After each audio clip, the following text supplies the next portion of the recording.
All right, everyone, we're going to get this show started. So thanks again for joining. Today we're going to talk about how appliance brands are providing a better digital customer experience.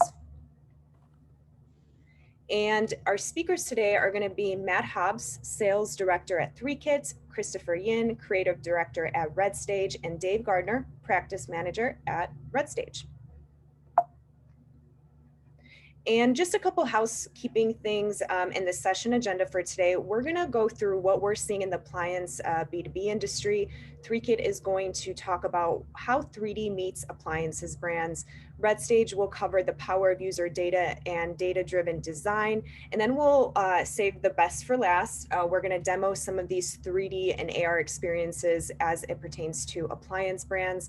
And then we'll save 5 to 10 minutes at the end for some Q&A so you guys can get a chance to discuss with our speakers. And please write any questions in the chat, and we will be recording the session to send to you all afterwards. So with that, I'm going to go ahead and hand it off to Matt Hobbs to get us started from Threekit. Yes, thanks, Svetla, and thanks everyone for joining today. We're excited to kind of cover some of the themes of what we're seeing, not just in the market in general, as brands and industries have shifted to a more of a digital selling motion, but specifically what we're seeing in some of the appliance verticals. And so what we thought would be a nice way to kick things off is just to grab a quick screenshot. So I think this is indicative of some of the opportunities and also some of the challenges that appliance brands face as they try to meet the needs of consumers as you bring your wares to market. We're definitely registering an opportunity or recognizing the opportunity to meet customers where they are, meet buyers where they are. And for those of you that offer appliances that are available in different configurations or different options or different personalizations, that can be a really challenging thing to reflect in an online buying experience. It's a lot different if you had a showroom with every single thing in it and plenty of people lined up around the corner. But how do you bring that to life in a web experience? So if you've thought about ways that or challenges in the way that you bring some of these visual experiences to life, either through offering the different permutations and configuration options, but then watching how that progresses through the life cycle of a purchase, figuring out how to get the personalized or customized configured product through the order process, how quickly you can get these things in front of the eyeballs of buyers.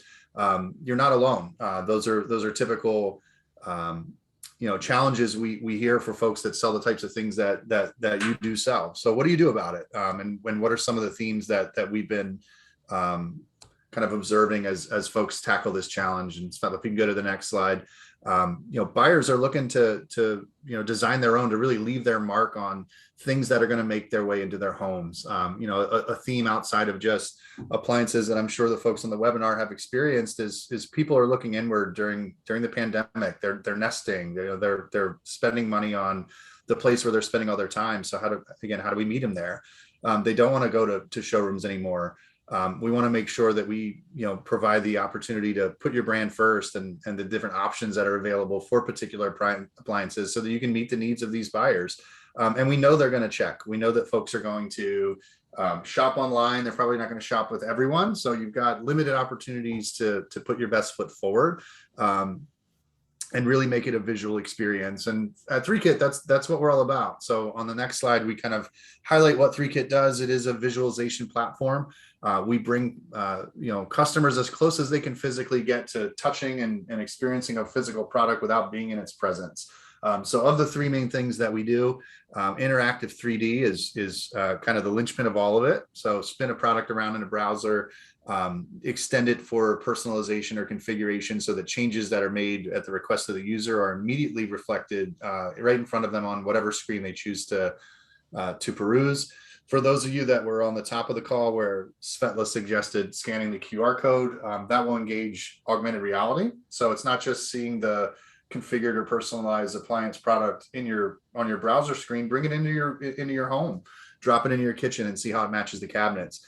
And then finally, the third thing that we do is really an answer for content. So if you have these large products and perhaps lots of permutations, how on earth are you going to get content for all of its different possible configurations. And that's where Threekit can help with a product called Virtual Photographer.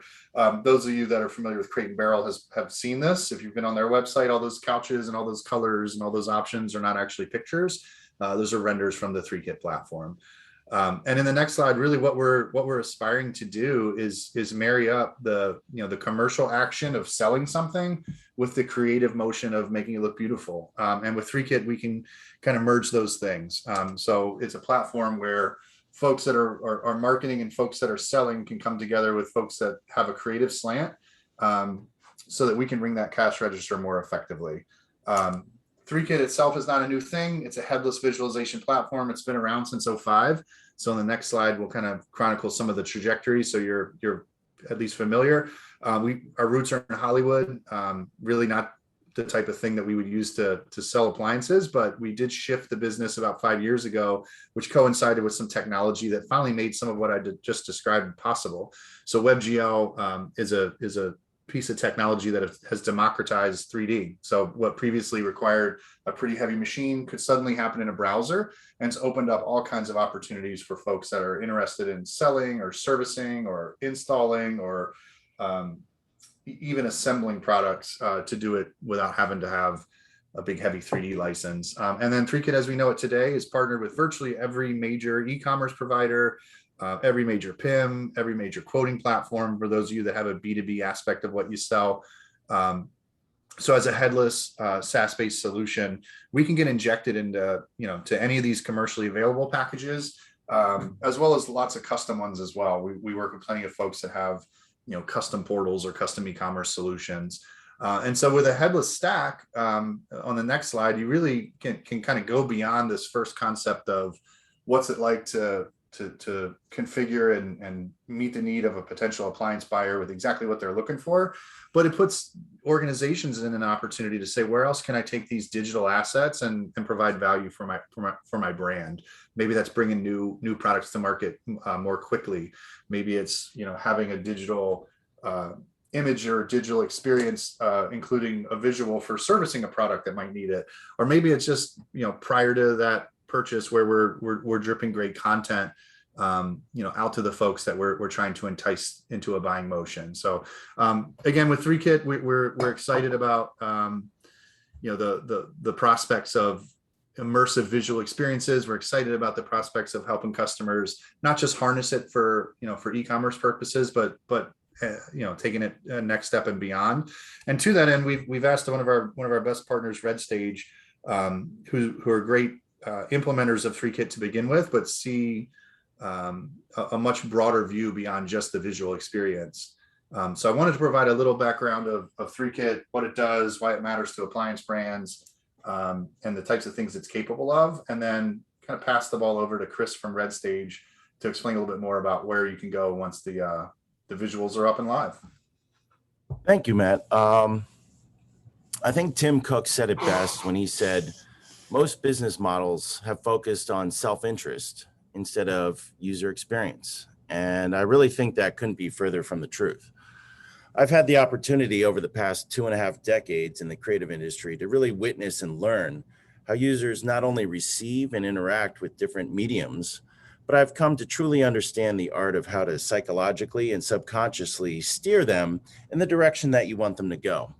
And understanding your customers or audience's wants, needs, and how to satiate them as easily as possible or with as few clicks as possible is really the foundation of a successful e-commerce storefront or marketplace.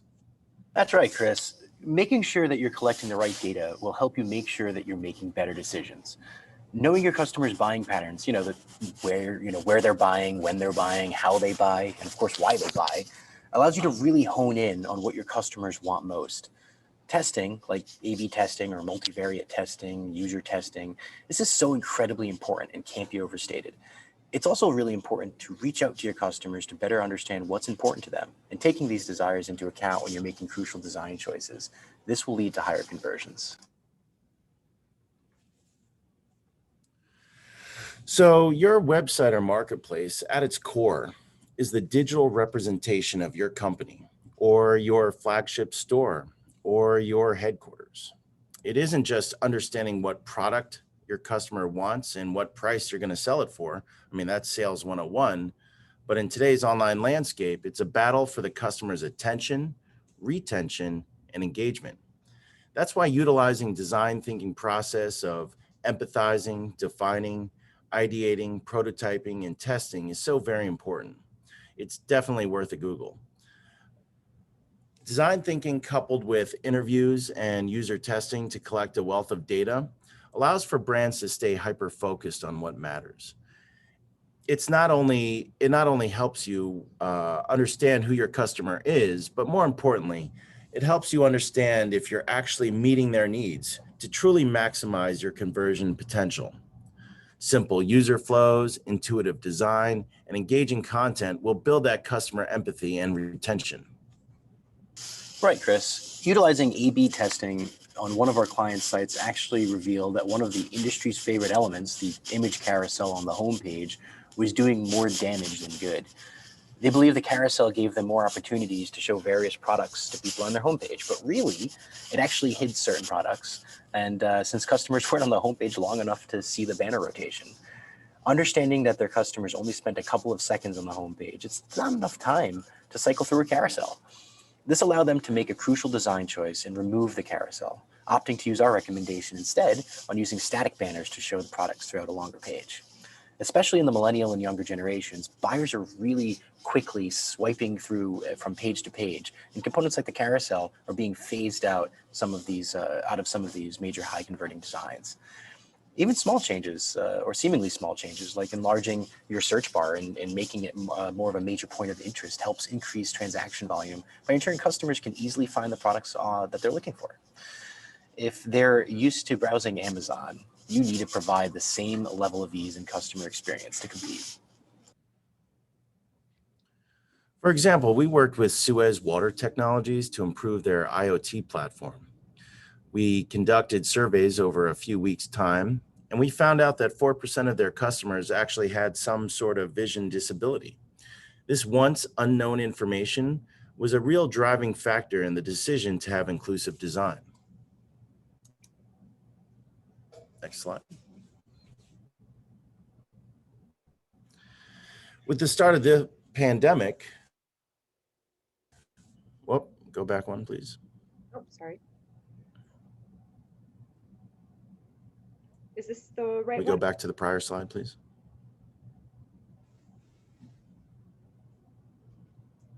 It wouldn't Thank be a you. webinar without some tech difficulty. With the start of the pandemic, companies were really backed onto their heels when scrambling to provide the same in-store experiences online. You know, people are funny like that, and we are it. So how do we give that same experience to the website? Fortunately and unfortunately, this really catapulted some really cool technology that hadn't quite been adapted to the mainstream. Can you go forward, please?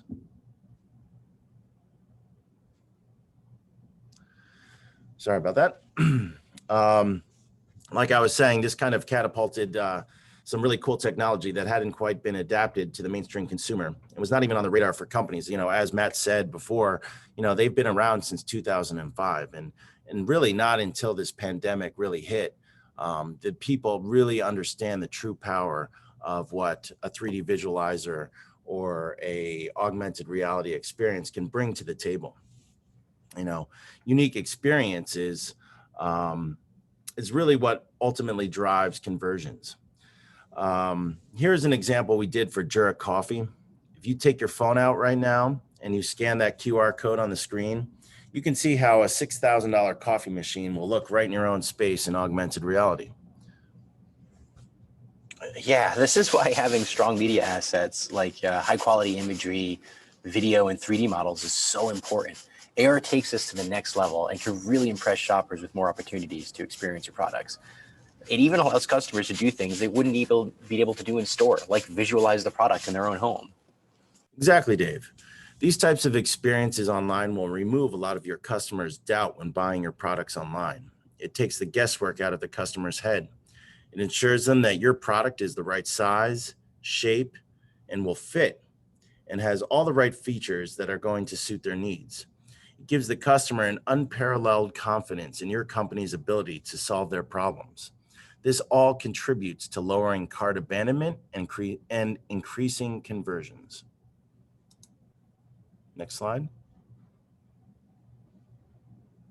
Across industries like consumer packaged goods, manufacturing, distribution, and others, in the back end for both B2C and B2C and B2B companies, leveraging customer data and automation software can really help minimize wasteful inventory management practices.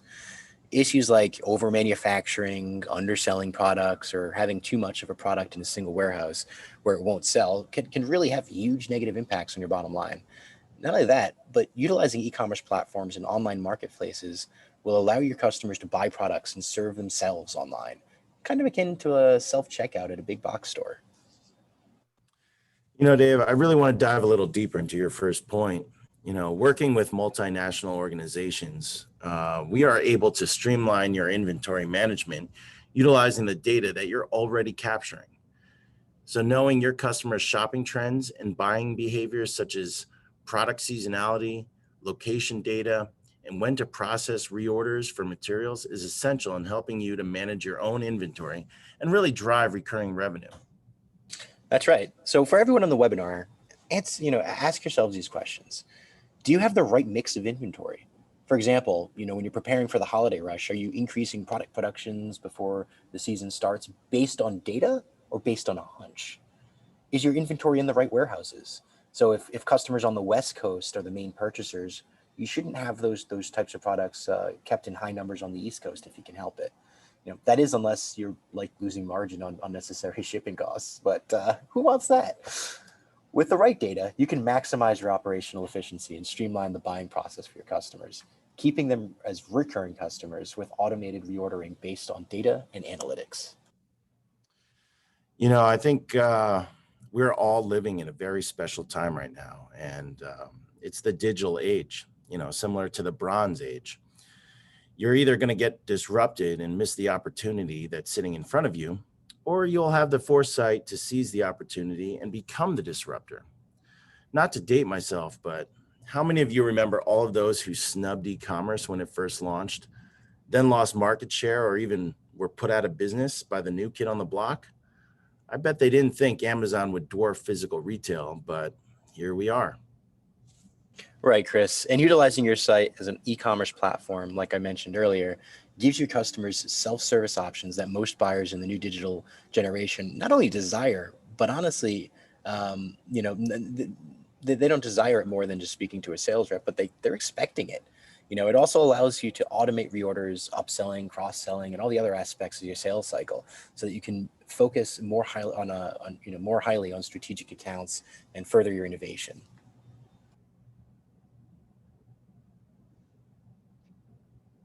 Next slide, please.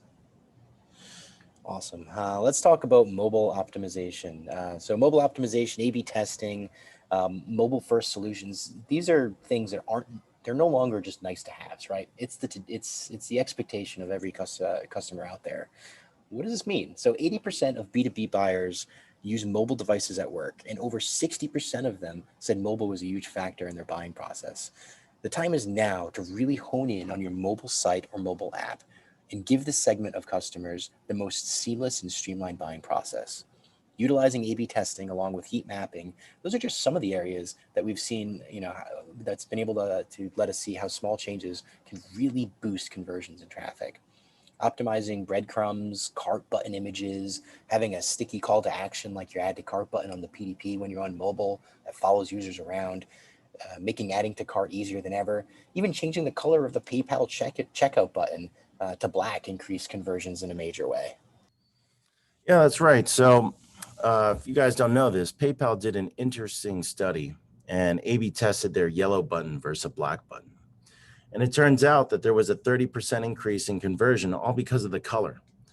And they associated this finding with how Apple Pay has now psychologically caused black buttons to be associated with purchasing. Right, Chris.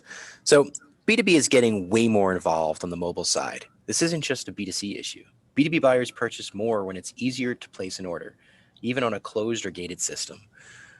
What we mentioned earlier is extremely important, but the main points we're trying to make here are the need for clear and concise info, lower clutter, sticky call to actions on mobile, and the least amount of friction as possible. Ensuring the mobile site is ADA compliant and accessible, along with making the necessary SEO and Google Core Web Vital or optimizations to maximize your page speed rankings, are all will all help increase your mobile traffic and mobile conversion rates. We have one of our clients, lawnmower tire stores. We did A/B testing and heat mapping, and that's allowed them to really make a lot of necessary optimizations to their mobile site. Just a few months post-launch, they saw an immediate 25% boost to revenue per visitor, along with 55% boost in visitor site traffic on mobile. They are absolutely ecstatic about these changes, and we're continuing to innovate for them as we speak. These changes are never really concrete or set in stone, right? It's a living, breathing thing. Customer desires and kind of best practices do change, and sometimes really quickly. So it's important to stay on top of this stuff by consistently optimizing and innovating for any of the new buyer trends. So optimizing your payment processing and checkout page is our final point. Why? Because it's typically the final step of your customer before that your customers have to face before they abandon cart or click off the page. If paying for products and checking out is a hassle for customer, takes too long or too much data entry, the probability of cart abandonment at this point in the process is very high. Do not neglect your checkout. It's your last step before capturing revenue. Giving buyers multiple options for buying boosts, this will boost their willingness to convert. Utilizing different kinds of payment gateways like Apple Pay, Google Pay, Amazon Pay. Knobs to copper or to silver. And we can even open the door from 45 degrees for a little bit just to check. We can also open it all the way to 90 degrees. And you can even do things like this where we could put, remove or take out food inside the oven. So that way you can get an idea of what volume would look like inside of an oven. And this is just a small thing that we put together of what you can do in 3D and augmented reality are really limited by your imagination. And I know that Matt has some demos that he'd like to show as well. Yep. Thanks, guys. I can. Oh, yep. There you go, Tony. Thanks, Matt. Yeah, I was going to say I could. Chris, if you want to stop sharing, I can. Yep. Pull up my screen here. Walk through a couple of different customers of ours as well. I'm just trying to find where this Zoom button is.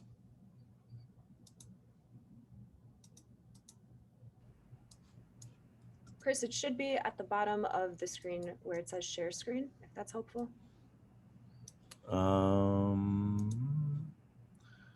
Apologize for that. I've multiple monitors and Zoom is not my favorite. 1 second. No worries here. I will instead. There we go. Over. All right, Tony, you are good to go. Thanks all. Yeah, so with that being said, just wanted to show a couple different tabs here, a couple customers, but actually wanted to start here with just Threekit website. So here on a Threekit website, we've got a landing page here with a number of our customers, not all of them, and ranging all sorts of different verticals, industries. Matt had mentioned this earlier on one of the slides that from a scope of customers, everything from manufacturing to apparel and everything in between. And as I work my way down, again, we can see I've got a number of apparel customers. We've got building materials. I mean, folks over here actually configuring balconies. Working my way down a little bit more, certainly a number of furniture customers. But to start off, I actually wanted to take a look at CTech. CTech is configuring fully customizable, not just workstations, but they also have on their page a full room builder. So if I wanted to bring in multiple cabinets, multiple tables, multiple items into that configuration, But what Threekit is doing is we're actually embedding our Threekit player into those product pages directly into the web page. And what that allows me to do is instantiate and disseminate these 3D models directly into the browser without need for any apps or downloading any additional plugins. As I work my way across, we can see I've got options not just to add on physical components if I'm going to build this directly into the wall, or if it's going to be freestanding. If I wanted to, for example, change the size or change the grates even on the top of a stovetop, being able to grab those individual component parts and bring them directly into the configuration. And what's happening here is dynamically being rendered. So I don't have to go through and model out the potential hundreds, and in the case of CTech, literally tens of thousands of different combinations. Instead, all I want to do here on my left-hand side is maybe actually just swap out that component door for some drawers. And as I work my way across, maybe I actually wanted all the way on the right-hand side, I wanted a right opening door, and in the middle, we'll keep that a left opening door. And I can actually see the orientation and the direction that those doors are going to open. And even if I wanted to swap that over and make them 2 right open doors, we can do that. And again, just getting an animation of what that's actually going to look like from an opening standpoint. And while we're at it, may as well click on the finish button here as well.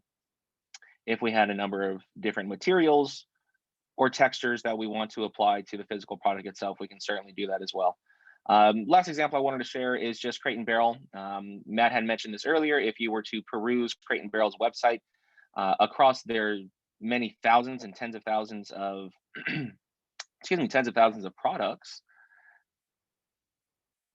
90+% of the images you see are not real photographs. They were actually digitally rendered from those same underlying 3D models. And as I kind of just pause here on the sectional page, we can see that a lot of things are going to repeat themselves. So I'm starting to see similarity in the frames across many of these different sectionals, the arms, the legs of many of these different sectionals.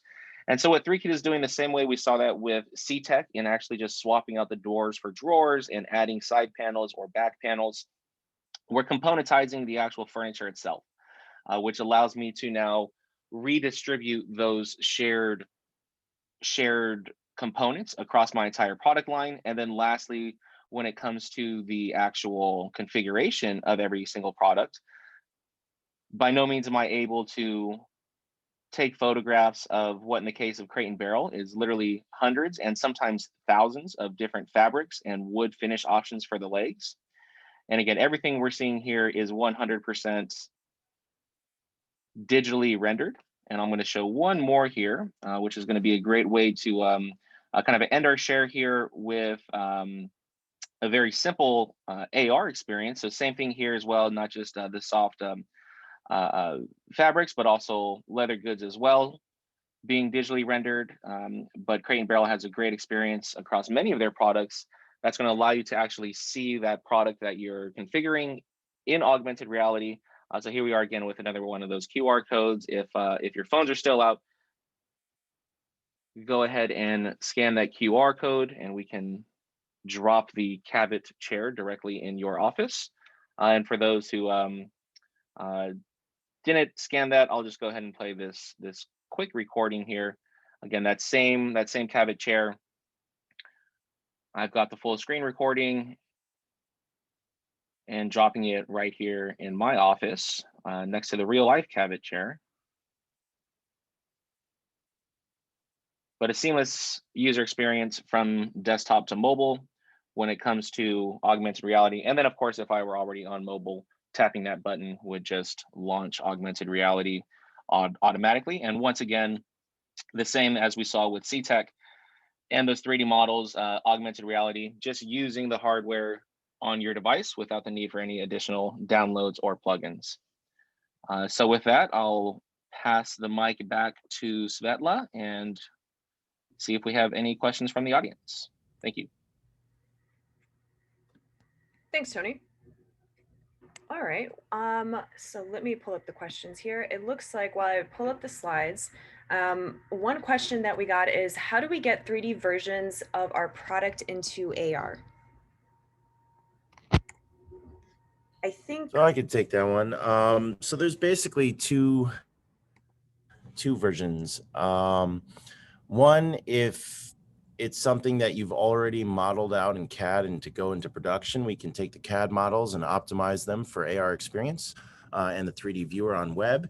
Or if you don't have that, we can model it for you.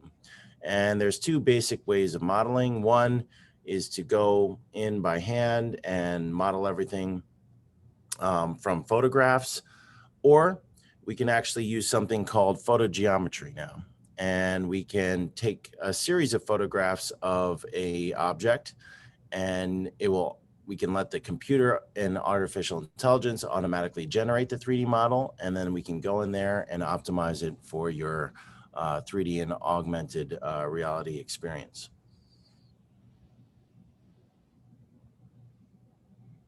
Okay, awesome. And then if we give Threekit our models, who owns the models?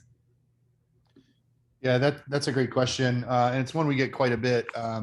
The short answer is you. Threekit is not interested in owning models or holding said models hostage, which is unfortunately unique in our space. A lot of folks that are more interested or more aligned with generating services revenue as opposed to software revenue. That's a great way to do that, is to sort of retain ownership of models, and you sort of have to pay every time something's done to them. We're the exact opposite. You'll keep full ownership of all models and do with them whatever you would like. So whether that's 3D, 2D, or AR with us, or other applications that may drive some business benefit. Awesome, thanks, Matt. And what platforms do you integrate with? So we had a slide earlier, and I realized there was a bunch of them. But as a headless SaaS-based visualization platform, Threekit has a very robust API stack. And in addition to that API stack that allows us to communicate with various different applications, we've got pre-built connectors to most. So, and I'm not exaggerating, literally every major e-commerce provider out there has hooks into Threekit. We work with plenty of custom applications and custom e-commerce platforms as well.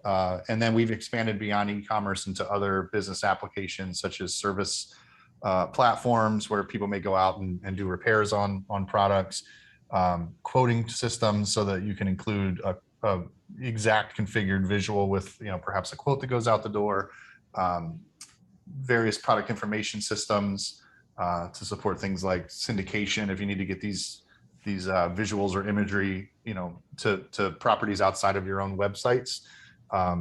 So it's a laundry list of systems that we've connected with, and it's all facilitated by the fact that it's a headless architecture, so it's designed to live other places. And that's really why Threekit and Redstage are really partnered together here, because it's not only the augmented reality 3D platform that gives a great experience, right? It's also how are you going to integrate it into your platform or your service, and that's really where Redstage comes in. We have an agnostic look towards platforms. We can integrate into any system. And that's why the Threekit Redstage partnership is so vital. Thanks, guys. It looks like those are all the questions that we have. We will be sending a recording to everyone that registered and attended today. And if you have any additional questions later on, you can reply directly to the email. But is there anything else Chris, Matt, you wanted to say before we hop off? We'll give our attendees some time back in their day if not. Sure. Anybody that has attended this demonstration, if you contact us today or over the next couple weeks, we'll gladly give you a full walkthrough of our capabilities. And if you have some kind of product, we could even potentially do a demonstration utilizing that product and just show you how fast we can turn it around and go to market for you. Yeah, that sounds great, Chris.